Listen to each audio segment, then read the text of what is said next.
প্রবাসী যারা আছেন সবাইকে আসসালামু আলাইকুম। এই মুহূর্তে আমাদের বাংলাদেশের যে অন্তর্বর্তীকালীন সরকারের প্রধান ডক্টর ইউনূস সরকার, এবং এই ডক্টর ইউনূসের কথাগুলি বারবার দেশবাসী বলতে নিন্দা জানাচ্ছে, এবং বিভিন্ন রাজনৈতিক নেতৃবৃন্দরাও তাদের ইউনূস সরকারকে নিন্দা জানাচ্ছে যে দেশে এই মুহূর্তে খুন খারাপি, রেপ সংখ্যা অনেক বেড়ে গিয়েছে, এবং রেগুলার রাত পোয়ালে পত্রপত্রিকায় এবং চ্যানেলে দেখা যাচ্ছে আজকে অমুক জায়গায় রেপ হয়েছে, এই 5 বছরের বাচ্চা, 6 বছরের বাচ্চা, 7 বছরের বাচ্চা এবং বৃদ্ধ বাচ্চা কেউ এই রেপের থেকে রেহাই পাচ্ছে না। তাহলে কি কারণে ইউনূস সরকার এইটে শক্ত হাতে এই সন্ত্রাসী এই রেপ আলাগো ব্যবস্থা নিচ্ছে না, দমন করতেছে না কেন? সে যদি শক্ত হাতে এগুলো দমন করতো আগের থেকে, তাহলে এই ধরনের রেপ হতো না, এই ধরনের মানুষের জীবনের এই ক্ষয়ক্ষতি হতো না, মানুষের জানমালের নিরাপত্তা থাকতো। এই নিরাপত্তাগুলি আসলে এই মুহূর্তে ইউনূস সরকার দিতে পারতেছে না বাংলাদেশে, এবং সেগুলি মিথ্যা কথা বলতেছে, মিথ্যাচারিতা করতেছে, এবং সে মিডিয়া আগে বলতেছে যে আগের চাইতে দেশ ভালো আছে। আসলে আগের চাইতে অনেক খারাপ হয়েছে আইন শৃঙ্খলা। এই যে আপনার অন্তর্বর্তীকালীন সরকার আসার পরে দিনের দিন আইন শৃঙ্খলা অবনতির দিক যাচ্ছে, উন্নতির কোনো আশঙ্কা এনে দেখা যাচ্ছে না, উন্নতি হচ্ছে না। মানুষের জীবনযাত্রা অনেক কঠিন হয়ে পড়তেছে, মানুষ এই মুহূর্তে গদ্যে বের হচ্ছে না, একদম না। তারপরে কোনো নতুন মোবাইল নাম্বার দিয়ে যদি কাউকে ফোন করা হচ্ছে, সে আতঙ্ক হচ্ছে যে ফোন ধরবো কিনা, কারণ ফোন ধরলে কি সাদা দাবি করে না আমাকে খুন করতে চায়, সেই জন্য অনেকে নতুন নাম্বার রিসিভ করতেছে না এই মুহূর্তে বাংলাদেশে এই ইউনূস সরকারের আমলে। এবং হাসিব নজরুল সাহেব অনেক যে সময় সে এই পদে ছিল না, আপনার অনেক বড় বড় বক্তৃতা দিয়েছে, অনেক কথা বলেছে, সে একজন আইনের অধ্যাপক, সেই হিসেবে অনেক সে বড় বড় লেকচার বক্তৃতা দিয়েছে। আসলে সেগুলি একটি বড় পদ নিয়ে এই ইউনূস সরকারের সাথে এই সরকার চালাচ্ছে, এবং সেগুলি আসলে তার সেই যে কথাগুলো সেগুলো বাস্তবে এখন একটিও মিলতেছে না, বাস্তবতা নাই। এবং হাসিব নজরুল বড় দায়, এই যে আইন শৃঙ্খলা ভেঙে পড়েছে, এটাগুলি সম্পূর্ণ আইন মন্ত্রণালয়ের দায়িত্ব, এবং সে আইন মন্ত্রণালয়ে থাকাকালীন কেন দেশে এরকম বিশৃঙ্খলা হচ্ছে? আর সে ঘুরে পুরে আপনার যে শেখ হাসিনার সরকার বারবার তার নিন্দা করতেছে, আর কিছু করতে পারতেছে না, খালি করছে মিথ্যাচারিত শেখ হাসিনার কাজ। এই মানে শেখ হাসিনা এখন মনে হয় দেশ চালাচ্ছে হাসিব নজরুল, তাই বলতে চাচ্ছে। আসলে তো তা না, শেখ হাসিনা তো পালিয়ে ভারতে আছে এই মুহূর্তে। তা আপনারা এখন এই মুহূর্তে আপনি এত বড় বড় কথা করতেন, এই করতেন, ওই করতেন, এখন আপনি ক্ষমতায় আছেন, ক্ষমতায় না গেলে তো মানুষের আসল চরিত্র বোঝা যায় না। তা আসলে আপনার চরিত্রই এমন, আপনি মিথ্যাবাদী, কারণ আপনি একটা প্রতারক। আপনি ছাত্রকে পকাইয়ে তাদের হাত ধরে এই ক্ষমতায় বসেছেন। এখন ক্ষমতা আপনি চাচ্ছেন না, কারণ আপনি হচ্ছে এই অন্তর্বর্তীকালীন সরকারের সবচাইতে পাওয়ারফুল লোক, কারণ আইন মন্ত্রণালয়ের দায়িত্ব আপনি, আর আপনি হচ্ছে একটি দলের নির্দেশে এই পদে আসছেন, এবং কিছু ছেলেপেলেরে তাদেরকে মানে নামিয়ে দিয়েছেন সন্ত্রাসী কার্যকলাপ করতে দিয়ে, তারপরে আপনি এই পদে আসছেন তাদেরকে খুশি রেখে। আর এখনই আপনি তাদেরকে খুশি রাখতে হচ্ছে, তাদের বিরুদ্ধে আপনি কোনো প্রতিক্রিয়া নিচ্ছেন না, কোনো আইনগত পদক্ষেপ নিচ্ছেন না। তারা একটি গোষ্ঠী সারা দেশে সন্ত্রাসী কার্যকলাপ করতেছে, এবং যারা সন্ত্রাসী করতেছে তাদেরকে গ্রেপ্তার করা হচ্ছে না।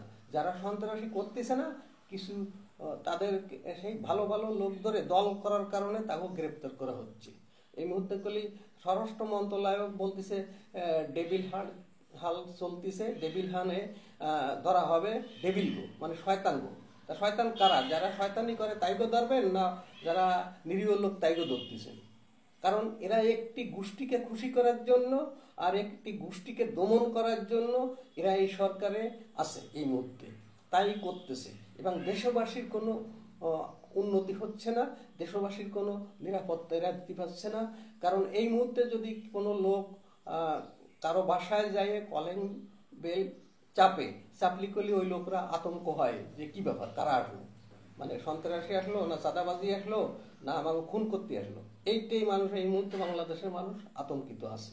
তা এগুলো কলি এড়াতে পারে না এই সরকারের কলি এই ব্যর্থতা নিয়ে এই সরকারের নামতে হবে। আমার মনে হয় আমাদের পার্শ্ববর্তী যে মিয়ানমারের অং সান সু চির জেলে আছে, আমাদের দেশের অন্তর্বর্তীকালীন সরকারকেও মনে হয় এরম জেলে থাকতে হবে। কারণ অন্তর্বর্তীকালীন সরকারের প্রধান করলে এরম নোবেল জয়ী।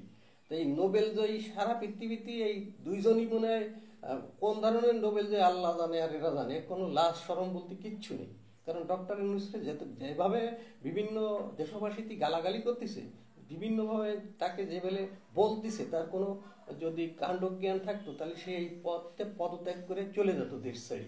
কারণ তার এতটুক মানে লজ্জা শরম কাণ্ডজ্ঞান নাই, কাণ্ডজ্ঞানহীন একজন নোবেল জয়ী উনি। এবং এই মুহূর্তে আপনারা দেখছেন রেপ হচ্ছে, সারা বাংলাদেশে রেপ হচ্ছে, সারা বাংলাদেশে খুন হচ্ছে, রেগুলার খুন হচ্ছে, একদম প্রতিদিন খুন হচ্ছে। কি পরিমাণ যে খুন হচ্ছে, মানে বিনা বিচারে হত্যাকাণ্ড হচ্ছে।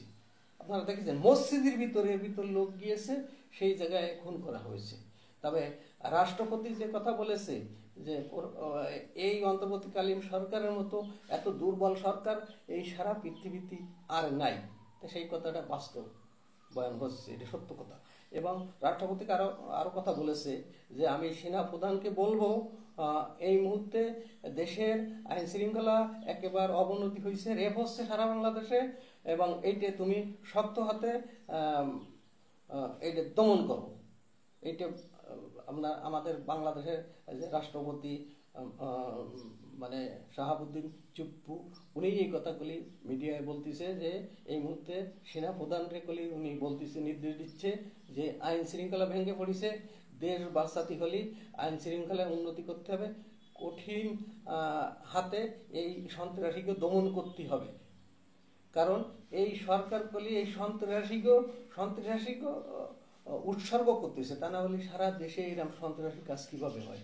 আর এই সরকারের স্বরাষ্ট্র মন্ত্রণালয় যে ভদ্রলোক আছে জাহাঙ্গীর, ওনাকে বলি প্রতিদিন দেখা যাচ্ছে ওনার বিরুদ্ধে মিছিল হচ্ছে, ওনার পদত্যাগ দাবি করতেছে ছাত্রছাত্রীরা, বিভিন্ন নাগরিকরা বাংলাদেশের ওনার পদত্যাগ দাবি করতেছে। তা ওনারও কোনো লজ্জা শরম বোধবাসটি নাই যে উনি রাত 3টের সময় একটা সাংবাদিক সম্মেলন করতে গেল।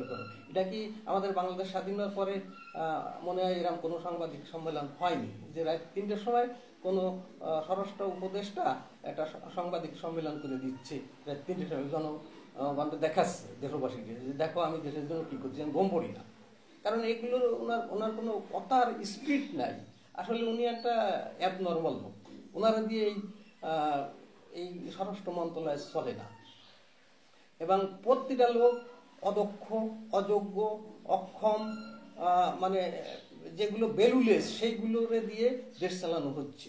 এর ভিতর কোনো সাহসী লোক নেই, কোনো দেশের বিজ্ঞ লোক নেই। এগুলো অভিজ্ঞ অজ্ঞানী লোক দিয়ে আমাদের বাংলাদেশকে ধ্বংস করা হচ্ছে এবং সন্ত্রাসী কাজবাজ চলতেছে। এবং বিভিন্ন নিষিদ্ধ সন্ত্রাসী গোষ্ঠী এই মুহূর্তে দেশে তারা তাদের কাজবাজ চালিয়ে যাচ্ছে। এবং বিভিন্ন সন্ত্রাসীকে এই হাসিব নজরুলের এই আইন মন্ত্রণালয়ের দায়িত্বে থাকাকালীন বিভিন্ন দলের বড় বড় ক্যাডার সাংবাদিক যারা আন্তর্জাতিক ক্রাইম, তাকে জেলে জামিন দিয়ে ছেড়ে দেওয়া হচ্ছে। কারণ এইগুলো সম্পূর্ণ এই হাসিব নজরুল করা হচ্ছে। কারণ দেশের সন্ত্রাসী ছেড়ে দিয়ে তারা এই ক্ষমতায় থাকতে চাচ্ছে, আর তারা একটি দলকে খুশি করতে চাচ্ছে আর একটি দলকে দমন করতে চাচ্ছে। এই তাদের হচ্ছে এই ক্ষমতায় থাকার উৎসর্গ এইটাই। কারণ তারা ক্ষমতায় থেকে দেখেন একটি রাজনৈতিক দলও গঠন করেছে, এবং তারা ক্ষমতায় থেকে একটি রাজনৈতিক দল গঠন করেছে। সেই দলের লোকেরা হাজার হাজার টাকা খরচ করতেছে। এই টাকাটা কোথা থেকে পাচ্ছে? এই টাকাটা নিশ্চয় এই সরকারের কাছতে নিচ্ছে, এই সরকারই দিচ্ছে। আর এই ইউনূস সরকারই এই দল গঠন করে তারপরে এই দলের প্রধান হবে, ক্ষমতায় যাবে, এইটা চিন্তা করে এই দল গঠন করতেছে।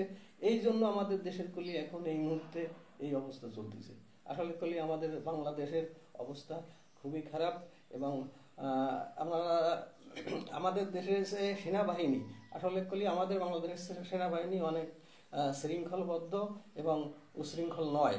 আমাদের সেনাবাহিনীর অনেক সুনাম আছে বহির্বিশ্বে।